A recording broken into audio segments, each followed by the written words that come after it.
So I finally finished listening to Sense and Sensibility by Jane Austen. Now, I say finally finished because I started this while I was still driving back and forth to my school job, which is about an hour away. And then I finished the school job for the year and then started my summer job, which is like 10 minutes down the road. So I haven't been listening to it, and it's taken me a while to like actually finish out the book. Um, Now, this is part of the Jane Austen collection, which I had pulled from my Dragon Jar of listens.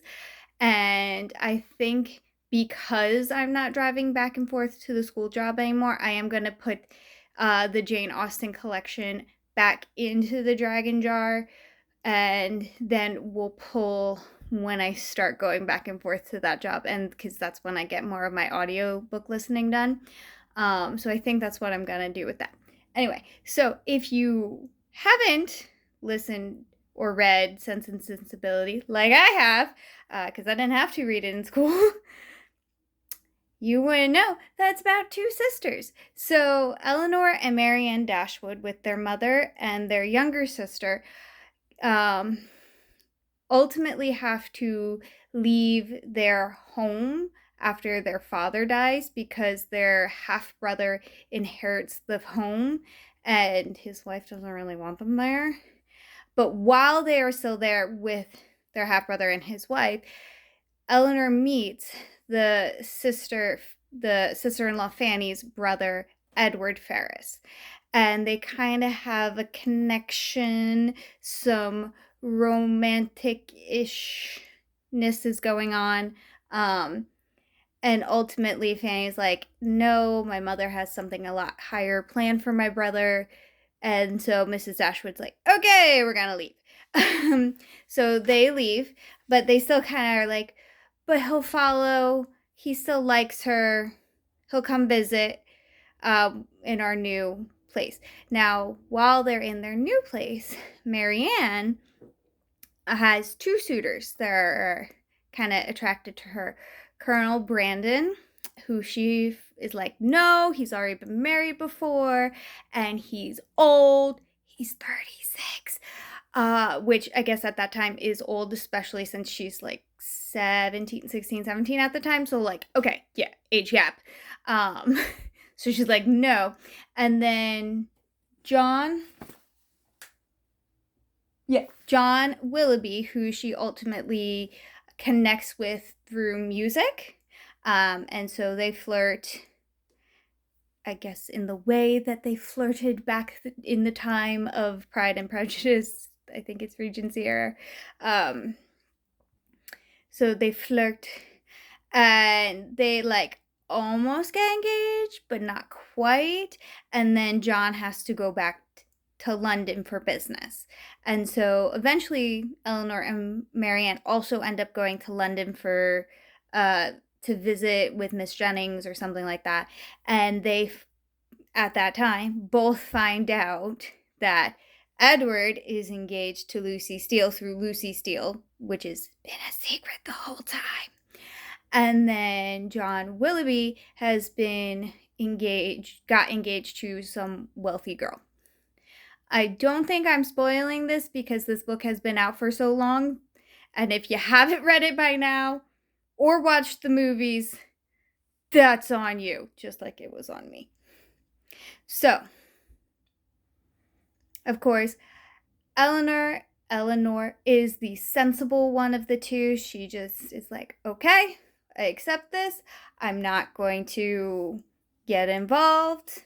I'm going to be a good friend to Lucy Steele and keep her secret a secret and not flip out. Meanwhile, Marianne is like upset, hysterically crying, can't get out of bed, weeping uncontrollably, very emotional about it all. So you have two dynamics with the sisters.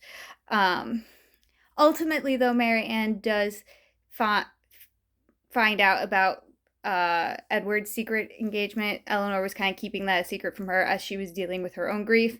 And then it's like, oh, I should be a better sister because you've been going through all this grief yourself, and yet you're looking after me, especially when I got sick. and I haven't been there for you. So ultimately, Marianne learns some sense of as well. Like, it's okay. She still occasionally lets her emotions through, but that's okay. Now, there is a happy ending for both of them. Again, if you haven't read the book by now, what are we doing? Spoiler. They both end up happily married. Now, Elinor does end up marrying Edward because Lucy somehow ends up marrying his younger brother, Robert. I kind of understand how it happened, but at the same time, I'm still like, how did that happen? Because, like, Robert was going and visiting her and being like, hey, you shouldn't marry my brother, and here's all the reasons why. And then they talk about him, and he likes talking about himself. It's okay, sure. But that frees up Edward. Works for Elinor, right? And then Marianne realizes how good of a person Colonel Brandon is, and like she brings out the good in him and like the smiles and happiness and everything. So she ends up marrying Colonel Brandon, and then everybody lives happily ever after, which we love in a good romance book, right? So as I said, next up on the collection would be Pride and Prejudice, which I think is like everybody's like holy grail romance. I could be wrong with that. But as I said, I think I'm just going to put that slip back into the jar for when I start going back to school, because I don't want to have this like start and stop, only reading for a couple minutes listening for a couple minutes at a time, or like listening for a chunk because I'm on a longer car drive. But then stopping and kind of like not remembering what just happened because I kind of got to that at the end. Luckily, I had like a really long car drive, so I could really just like listen and finish out the book. But yeah, so probably no more audiobook reviews until I go back to work in September. But you'll still have lots of other book reviews because if you hadn't seen this morning's video, I got 14 more middle school books to read for Battle of the Books alone, plus all the books that I kind of have borrowed from my friends and like need to return. And of course, all the books that I checked out from the library. And of course, all the books that I keep buying. So there's still gonna be a lot of reviews. Anyway, happy reading.